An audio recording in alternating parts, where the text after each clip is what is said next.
jaadka waanan iibiyaa waana nacabahay waxaad arkaysaa nin naagtiisa uma galmo waayo maxay tahay ka dutay oo noo soo cilano dhakhtar markii dama u dirnay oo 3 bilood jaadka iska daa lagu yiri oo markuu jaadkii joojiyay ilmo u dhasheen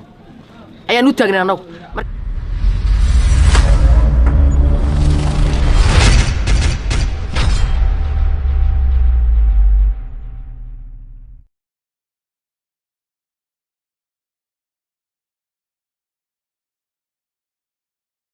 qaadka waa mid ka mid ah daroogada wuxuuna dhibaato xoog badan ku hayaa dalkeena Soomaaliya mana ahan daroogada qaadka wax dalkeena ka baxa oo waxana looga soo dhoofiyaa dalalka dariska nala ah ee Ethiopia iyo Kenya qaadka ugu badan ee dalkeena yaala waxa laga keenaa Kenya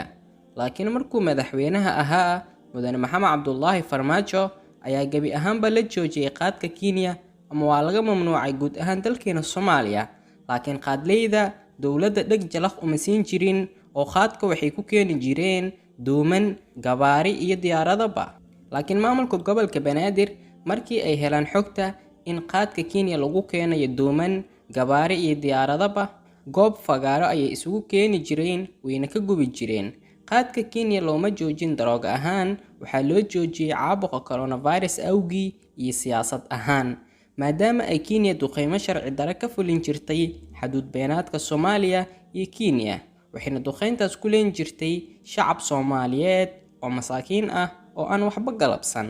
hal jeer maaha laba jeer maaha duqeyn aan xisaab lahayn ay dawladda Kenya ka fulin jirtay xuduud beenaadka dalkeena Soomaaliya iyo Kenya laakiin dawladda bilooyin ka hor dhalatay ee madaxweyne Xasan Sheekh Maxamuud ayaa fasaxay in qaadka Kenya la keeno gudaha dalkeena Soomaaliya markaan aan idin sheego 7 dhibaato oo laga dhaxlo isticmaalka qaadka 1 hurdo la'aan qofka cuna qaadka markii ay lacagta helaan waa kuwa soo jeeda inta badan muddo 24 saac ilaa 48 saac wuxuuna ku leeyahay qofka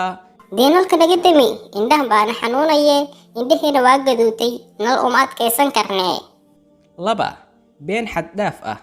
qofka cuna qaadka beentiisu waa xad dhaaf wuxuuna ku leeyahay waan xanuunsanahay malaria ama typhoid ba igu dhacay ee lacag ii soo dir lacag hadaad siisana qaadkaas buu ku cunayaa oo ma ahan qof xanuunsan qaadkaas si uu u helo buu been xad dhaaf u sheegayaa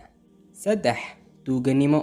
dadku cuna qaadka inta badan ma biilan karaan caruurtooda wuxuuna la hadlayaa waalidiintiisa isagoo leh hooyo cunugayga caana la'aan buu maanta iga yahay ee caana igu gad markii ay hooyo lacagta siisana qaadkaas buu ku cunayaa kamaba fikiraya caanaha ay cabi lahaayeen caruurtiisa 4 madax xanuun qofka cuna qaadka maadaama uusan hurdayn maskaxda ayaa aad u xanuunta hadal yar oo waana ah haddii aad u sheegtana wuxuu kuugu jawaabayaa si cara leh maxaa yeelay waa qof maskax ahaan u xanuunsan 5 wuxuu burburiyaa qoyska qofka cuna qaadka ma yaqaan inuu waqti siiyo xaaskiisa maxaa yeelay xaaska waxay u baahan tahay jacayl farxad iyo in lala sheekaysto balse qofka cuna qaadka waqtigiisa inta ugu badan wuxuu ku bixiyaa cunida qaadkaas 6 caloosha inuu ka fadhiisto qalin halis ahna aad u baahato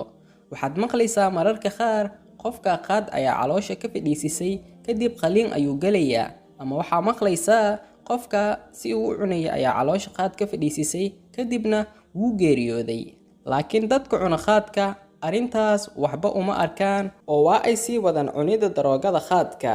7 wuxuu hoos u dhigaa sharaftaada qofka cuna qaadka ma ahan qof ilaaliya sharaftiisa